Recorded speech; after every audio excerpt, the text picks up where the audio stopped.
ko ito. Eh.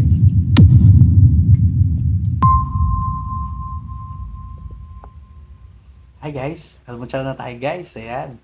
Dahil maulan, ayan. Kain tayo ng lugaw, syempre.